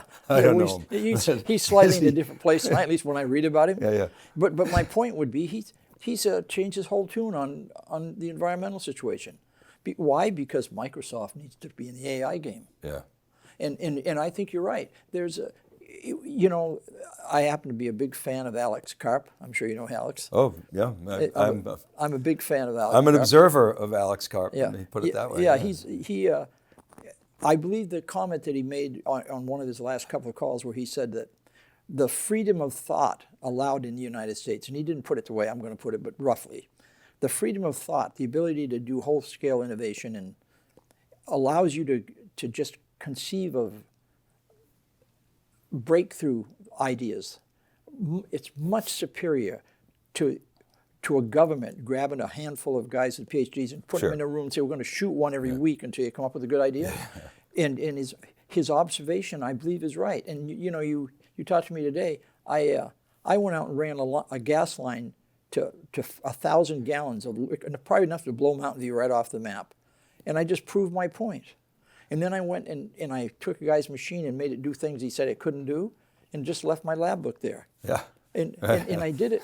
And I did it because I wanted to achieve something right now, and I knew nobody could catch me. Well, it's interesting. He is a builder, no doubt about it. And he's unequivocal. Oh, Palantir? Yeah. Oh, Alex? Alex is he's probably a necessary evil in the country. Whether we like to admit it to each other or not, it would not be a good thing if we were defensively inferior and couldn't protect ourselves. I agree. I think that would be a bad place to get to. I think what Palantir is doing is I mean, I've been following that company since 2015, and I kind of at first couldn't understand what they were doing. I'm not sure I still do, but I know what it is. It's groundbreaking what they do with data and at the software layer. They were doing predictive analytics before NVIDIA had the chips that will allow them to do it, right? To do it better. Yeah. So. And you can be sure that Jensen is talking to Alex, and because they can help each other. Yeah. But nonetheless, there's just a lot to be done. If we talked about processors today. My friend Federico is not here, but his position on processors is he and I would say the same thing. AI is just the latest application. You were saying, oh, interesting. So you're saying you're not really a software guy, but you must be paying attention to what these LLM vendors are doing. When you see Anthropic and OpenAI. I mean, it seems like Sam Altman is one of these visionaries. Yes. rolling the dice, Yes. which is how these crazy things Yeah. get invented. Yeah. Right? And so if energy, let's assume we're going to solve the energy problem, which we I think both agree. Yeah. Because if we don't solve the problem, we're dead. That's right. It's over. We're Yeah. going to lose the race. That's right. And China's got plenty of energy, and they can just brute force it with Huawei chips Right. if they That's- have to. Yeah. And that's what it's it going to takes happen. 10 times as many, and they're probably not reliable. but- But when they fail, they shoot the engineer. That's right. You know. So I feel like we're going to get there. So that's kind of it. So what is the gate then? The gate is presumably compute, networking, data. I mean, what's the resource that you'll want to secure access to? Assuming energy is solved. Well, one, we have to get back to owning our own source of critical materials. We can't. Rare earths, yeah, for example. I mean, yeah. In fun, I said it earlier today. This morning, I had lunch with some guys. There's a big effort inside of Northeast University now, and maybe I helped a little bit by making some statements a year or two ago, that as you push the edge of what is elementally possible, you need to have somebody that thinks like a material scientist. And engineers don't necessarily think like material scientists. So we need to, one, have access to those materials. And in the case of Northeastern, it wants to become a research university. And it's doing very well in terms of getting contracts. But the fact of the matter is, you really need to have somebody, right now, in my world, I had chips on life test when I was running IDT or in my involvement in NetLogic. 1 year, 2 years, 3. I didn't care about 1,000 errors at some elevated temperature. Why do I care about that?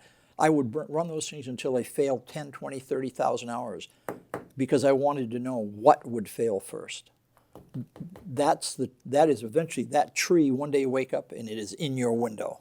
Now you got a problem. So you should be just letting things just continue to push the science. And one time I took TJ, who I thought the world of, out of a business. I developed a chip that replaced his. And then I put the company on 24 hours a day, 7 days a week to do the next generation right now. And when we brought it out, he discontinued building those, and he attacked one of my other product lines, which I had to laugh at that, but it was a good move on his part. Well, it's fair, as you say. It's wild. Can't be all, okay. He can't be all bad. He went to Dartmouth. So, New England, there we go. Yeah. Back to New England. So let's come back to New England. So what are you doing now? You and Linda are sort of philanthropists. You're paying it forward. How are you spending your time? I'm spending my time working on her list. The bottom line is that we're completing our move into New England. We lived in California for nearly exactly 50 years, and one day it wasn't the right place for us anymore. And at the time, and I think that I don't think anybody in the United States ever knowingly voted to have the quality of their life become less. And I could see the crime hopping one street closer to me every couple of months. Mm. And when I'd go to work in the morning, I would know that my wife was less safe than the day before. And so finally I just sold the house. And when I did, the guy that bought it from me said, "This is humorous as well. Life is supposed to be humorous." He said, "Ms. Perham, I've looked at your house a few times, and this is my deal. I want to buy a house. I'll pay you all cash, your asking price. Can you be out of here in 10 days? And my answer was, my wife can't find her shoes in 10 days. So we had to do it. We did it. We sold them the house. You figured it out anyway. Yeah, we got it done. They were a couple of middle range founders of Zoom, and they've been in the U.S. for 30 years, both husband and wife engineers. And unfortunately, in the first year they lived there, this beautiful custom home was broken into and trashed twice. We lived there 25 years. I could leave the keys in the car. And now quality of life just went in the can. And Andreessen recently said in some article someplace that he's bought, I don't know, $500 million worth of property on Malibu or something. But he's going to continue to live in Atherton. And he realizes, in his opinion, the best years of Silicon Valley, the exciting stuff has gone by, but his life is there. And my life isn't there. My 2 daughters live here.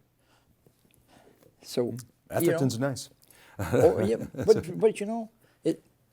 I think New Hampshire's It's not nice. New England. No, it's I'm a New Englander, yeah. so I'm biased. Yeah. Actually, there's There's a disgustingly number of foreign cars in the supermarket in New Hampshire.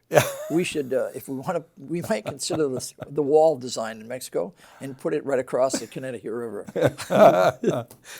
Okay, so if you had to go, I mean, thinking about that kid that grew up in New Hampshire, that sustained an injury, which kind of changed the trajectory of your life. Maybe, okay. maybe not. Maybe not. What would be the one thing that you would tell that kid that's coming in the next 50 years in the industry? And what would you tell a kid today that's coming that they could look forward to? I mentor a whole bunch of kids, actually. All right. So what do you tell them about? Do you wish you were, 20 years old again? No, to participate in this next wave? Oh, it'd be nice, but what do you tell those kids? Well, what I tell them is you need to get educated. The degree is your union card. If you don't have it, you don't get a chance to try.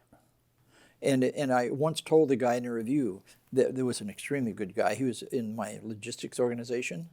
That if he wasn't prepared to make a few changes, he would have the pleasure of working for people less qualified than him. And he made some serious changes, and he was very successful. But the fact of the matter is, education is the union card. You don't have it, you don't get a chance to try. If you have it, then you get weighed on your own merits. And when I told the people, I'm a huge, you make a commitment, you live up to your commitments, and this is, as my mother would say to me a few times, this America, you can be anything you want to be, and you shouldn't enter into any game that you don't tend to win. High do say ratio, right? Yeah. One, this America can be anything you want to be. Two, you have to always be ethical and honest. You have to play by the rules. And three, don't enter into it unless you intend to win. And Mom was, she lived it. That's 3 things to live by. That was her, yes. And so I tell young people now, you can if you want to be a doctor, you can be a doctor. If you want to be a lawyer, you can be a lawyer. But whatever you decide to be, study hard to be very, very good at it. Be honest in your approach to it, and be competitive. Well, you know the narrative on AI stealing jobs. I don't know who said it. It might have been Jensen. It might have been somebody. I have very strong feelings. The U.S. should be. If you want to ship a business out of this country, you should be you ought to be in the business of educating your people. So, I mean, the narrative is that AI is not going to take your job. Somebody who knows how to use AI takes your job. Absolutely. You buy that, yes? Oh, hell yes. I think most in our industry do. Yeah, I've had 2 We're people. optimists in that regard. I've had 2 people recently tell me, argue with me. We had I joined God help me. I joined the Rotary organization in my little hometown. And mainly because they gave me a lot of money when I was a kid. Anything more than $10 would have been a lot of money then. But the fact is, this woman came in and told us that she's teaching people how to be good at this, this, and this. And it's all these jobs that, and I asked her, I said, well, are you starting to incorporate some AI features into it? And looking at, because her answer was, I'm not sure I believe in that yet. And I said, what are you talking about? You don't know if you believe in that yet. I mean, it's unfortunate. I think the U.S. government, if there's a place for central government, one place is not taking away jobs without giving the guy a chance to be educated in something else. And retraining, investing. First off, I saw a number yesterday that you may well know. I didn't know it till yesterday. 90% of kids graduating with advanced, not undergrads, 90% of kids graduating with in this country from engineering schools are not firstborn. They're either firstborn or foreign. That you can't find. And if you looked at my design teams, they'd be all Taiwanese, or maybe another group. They were all natives of India. Yeah. I mean, and I had this. Only had one guy that met my criteria. Went to a tech school, not tech school. He went to Foothill, and then he merges into Berkeley, and next thing you know, his thesis advisor is Chen Ming Hu, who's the icon in terms of scaling, and he was a chief technical officer at TSMC for a long time, and Chen Ming was just an outstanding guy, and this guy a big 6'3" or something Caucasian kid sitting in my room full of a valedictorian of that top school in South Korea, Berkeley, PhD, second in his class at National Taiwan, Caltech, PhD. And here in the middle is this guy, and he quits. And what do you mean quit? Quit, Kyle. What the hell are you talking about? I said, Len, I've come to the conclusion that you're never going to let me replace Chender, the guy running Caltech.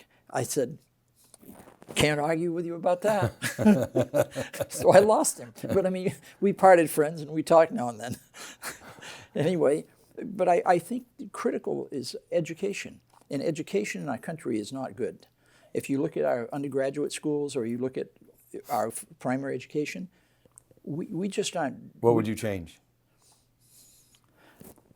I'd have to look at it for a while to be sure, but I don't think the government is set up to run businesses. And I think regulation and civil service unions and anything that's contrary to getting the kid the best possible education should be considered to be thrown out. You've got to find a way to put together maybe some of these private schools that are being, these online schools now that are, and even Palantir, I don't know if you read, they're going to try to grab 300 top kids in the country and put them through their own school. Alex talking about that.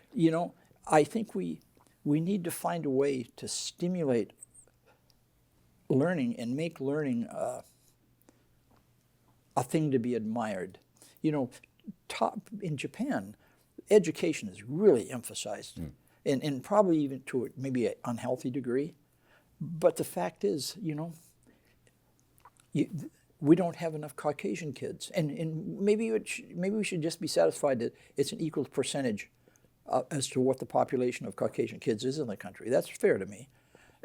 We just need to stimulate the desire to learn, and pay maybe and reward people who strive to provide it or achieve it, either one. So I don't pretend to know the answer there, but it's not right the way it is right now. And I talk to a lot of people that are from other countries, and they'll tell me that, and God, it kills me to hear it. I was recently told that the top technical school in France is just pushing stuff way beyond what we are. Do you think the technical, the version of East Coast Technical, college that I remember as a kid will come back? And is that part of the answer? Maybe more specialized technical training? I'm not sure. I don't know the answer to that. I think the United States government, I don't think we should continue to allow total openness to the universities where we do military research. I have people in New Hampshire, not recently, but that have told me, Len, we're just not as smart as the Asians. And my answer is very simple. I have 600 friends in China, in California, 600 friends that are Asians. And they either went to the top universities in South Korea or Taiwan, maybe a few even to Beijing and Xinhua in mainland China. And I said, if I had 600 close friends in this country that all went to MIT, they'd be neutral. But the fact of the matter is, I don't have them. But we shouldn't be afraid. The only reason that we look to be not in step is we aren't emphasizing education. And particularly STEM, is that right? Oh, absolutely. Yeah, that's STEM is very important. Yeah. I mean, STEM is the toughest degree to get. So consequently, why would I work that hard? And the fact of the matter is, we need to make it prestigious to do that. Well, you are an inspiration, sir, and I can't thank you enough for hanging with me for a couple hours here. It's really been fascinating. I haven't looked, but I'm suspecting my wife left an hour ago. Oh, they're hanging with us too. Thank you, guys. And really is a pleasure. It's good to meet. Thanks so much. All right, and thank you for watching this CUBE Conversation. This is Dave Vellante, and we'll see you next time.